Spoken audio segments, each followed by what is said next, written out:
Հավատով Խոստովանի աղոթագրքի 4-րդ աղոթքը, որը նվիրված է Որդի Աստծուն, սկսվում է հետևյալ տողերով. Որդի Աստուծո, Աստված ճշմարիտ, որ իջար հայրական ծոցից։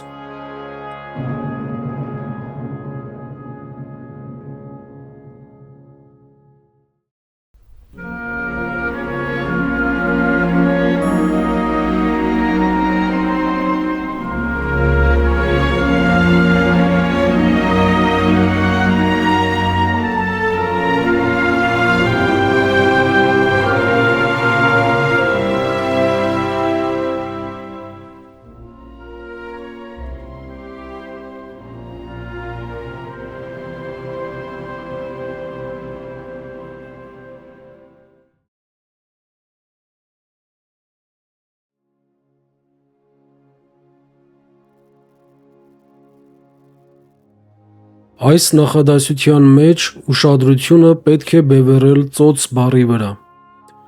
Մարդը ինքն իրեն շատ լավ, ապահով և հանգիստ է զգում միայն իր ծնողի գրկում կամ ծոցում։ Այն կարծես մի տեսակ խաղաղ վայր լինի, որտեղ մարդը հանգստանում է և հոգեպես, և մարմնապես։ Պատահական չէ, որ երեխան երբ ծնվում է, պորտալարն անմիջապես չեն կտրում, այլ նորածնին միառժամանակ դնում են մոր կրծքին և այնուհետև պորտալարը կտրելով բաժանում մորից։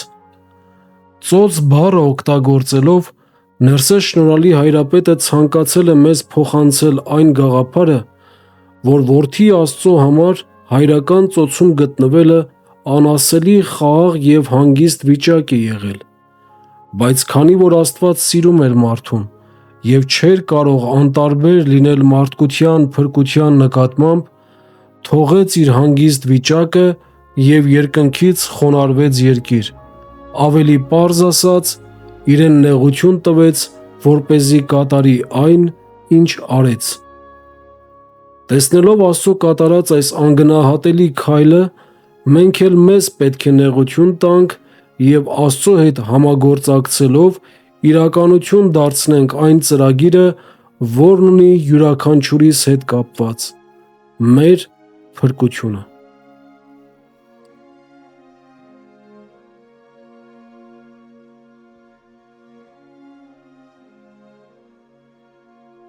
Եվ մարմին առար Սուրբ Կույս Մարիամից մեր փրկության համար, խաչվեցիր, թաղվեցիր և հարություն առար մեռելներից ու փառքով համբարձվեցիր առ Հայրը։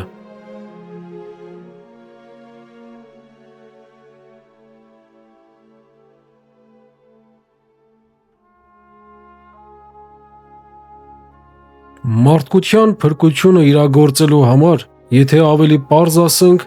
Աստծուն անհրաժեշտ էր մարմին, որը Աստված ձեռք բերեց Սուրբ Կույս Մարիամ Աստվածածնի խոնարհ պատասխանի միջոցով։ Աստված Մարիամից վերցրեց մեր այս մեղանչական մարմինը և այդ մարմնի մեջ դատապարտեց մեղքը։ Պատկերավոր ասած, Աստվածածինը մարդու և Աստծու միջև կամրջող կապը հանդիսացավ։ Այս առումով անգնահատելի է նաև Սուրբ Աստվածածնի հանձնառությունը, որովհետև առանց նրա մենք փրկություն չէինք ունենա։ Այն մարմինը, որ այժմ ունենք, հաճելի չէր Աստծուն,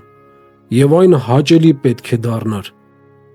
Քրիստոս իր երկրավոր կյանքի 3 տարիների հոգևոր գործունեությամբ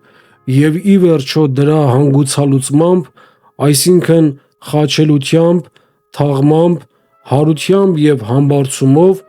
մեր այս մեղանչական մարմինը իսկապես հաճելի դարձրեց Աստծուն։ Պատահական չէ, որ պայծառակերպության ժամանակ Հայր Աստված երկնքից ասում է, որ դա է իմ սիրելի Որդին, որին հավանեցի։ Սա նշանակում է, որ Քրիստոս մինչև վերջ արեց այն, ինչ Հայր Աստված ցանկանում էր նրանից, և դրա համար էլ Հայր Աստված հավանեց նրան։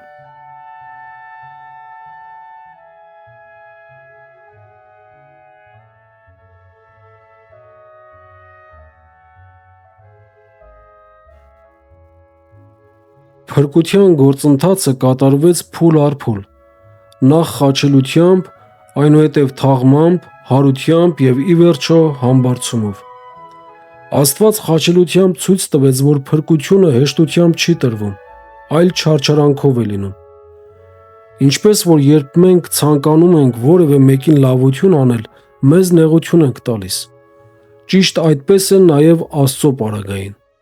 Թաղումով եւ հարությամբ Աստված ցույց տվեց, որ մահը վերջը չէ, այլ նոր հավիտենական կյանքի սկիզբը։ Դրա համար պետք չէ վախենալ մահից։ Այն մարդիկ վախենալու պատճառ ունեն, ովքեր չեն հավատում հավիտենական կյանքին։ Փառքով համբարձվեց դեպի Հայրը նախադասության մեջ հետաքրքրական է փառքով բառը այն իմաստով, որ ցույց է տալիս, թե Քրիստոս պատվով կատարեց իր առջև դրված խնդիրը։ Ինչպես որ զինվորը, երբ հաջողությամբ կատարում է հրամանատարի կողմից իր առջև դրված հրամանը, ասում ենք, որ նա փառքով կատարեց իր առջև դրված խնդիրը։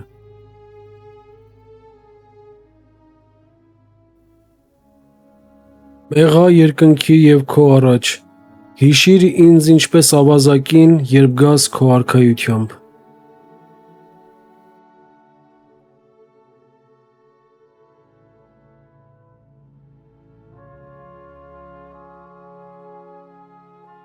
Ինչպես որ Հայր Աստծուն նվիրված աղոթքի մեջ հիշատակվում է անառակ որդու մասին, այնպես էլ Աստծո որդուն նվիրված աղոթքի մեջ հիշատակվում է Քրիստոսի երկրավոր կյանքի վերջին դրվագներից մեկը, երբ Քրիստոսի կողքը խաչված ավազակներից մեկը, հասկանալով իր մեղավոր լինելու հանգամանքը և զղջալով իր կատարած մեղքերի համար, արժանանում է Քրիստոսի այն խոսքին, թե այսօր ինձ հետ կլինես դրախտում։ Սա իսկապես երանելի նախադասություն է, որի մասին վստահաբար երազում է յուրաքանչյուր քրիստոնյա։ Սակայն սրա հետ մեկտեղ պետք է ասել, որ ավազակի օրինակը նախանձելի օրինակ չէ, որովհետև նա իր կյանքի վերջին շնչում միայն հասկացավ, որ մեղավոր է։ Այսինքն նա իր ամբողջ կյանքը անցկացրել էր մեղքի մեջ, ծառայել էր սատանային և միայն մահվան պահին հասկացել իր մեղավոր լինելու հանգամանքը։ Սա նշանակում է, որ այդ ավազակը անիմաստ կյանք էր ապրել։ Շատ լավ է, որ ավազակը զղջաց իր գործած մեղքերի համար, բայց վատ է, որ դա տեղի ունեցավ վերջին պահին։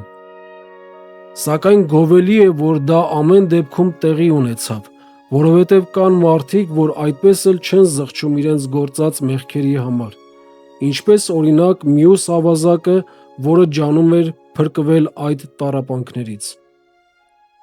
Այստեղ շատ ուշագրավ և հետաքրքիր է մեջբերել մեր մեծ բանաստեղծներից մեկի Համոս Սահյանի հետևյալ տողերը. «Եվ ապրում ենք ափսոսալով, և դժվար ենք ուշքի գալիս, որ ուշացած ուշքի գալով մի ողջ կյանք ենք տանուլ տալիս»։ Այսինքն ճիշտ է, ավազակը ուշքի եկավ, բայց նա իր մինչ այդ ապրած ողջ կյանքը արդեն իսկ տանուլ էր տվել, ծառայելով մեղքին ու անօրենությանը։